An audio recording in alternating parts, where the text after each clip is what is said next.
এক ঘন জঙ্গলে একটি ময়ূর থাকত, ওর নাম মিলো। সে দেখতে অসম্ভব সুন্দর ছিল। সূর্যের আলো তার পালকগুলো ঝলমল করে উঠত, এজন্য তার মধ্যে একরকম অহংকার তৈরি হয়েছিল। অন্য পাখিদের বলতো সবাই সুন্দর হয় না। মোল ইঁদুর মাটির নিচে থাকায় তাকে নোংরা বলে নাক সিটকাত, কচ্ছপের ধীর গতিতে চলাচল নিয়ে উপহাস করত, আর কাককে একরঙের পালকের জন্য একরকম গায়ে পরেই সৌন্দর্যের বর্ণনা দিত। এতে সবাই বিরক্ত হলেও কিছু বলতো না।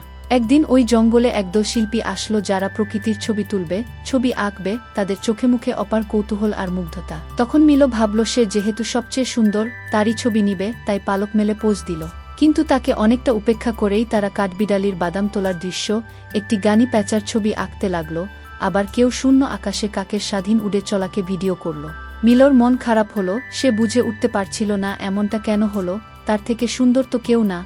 তখন বুড়ো কচ্ছপ তাকে বুঝিয়ে বলল যে তারা শুধু সৌন্দর্যের জন্য নয়, বরং সবার স্বাভাবিক সত্তা তুলে ধরতে চেয়েছে। মিলো পানিতে তার প্রতিবিম্বের দিকে তাকিয়ে তার কথা ও কাজের জন্য আফসোস করতে লাগল। ভুল উপলব্ধি হলে সে সবার কাছে ক্ষমা চাইল, সবাই মাফ করে দিল, সবাই মিলেমিশে থাকতে লাগল।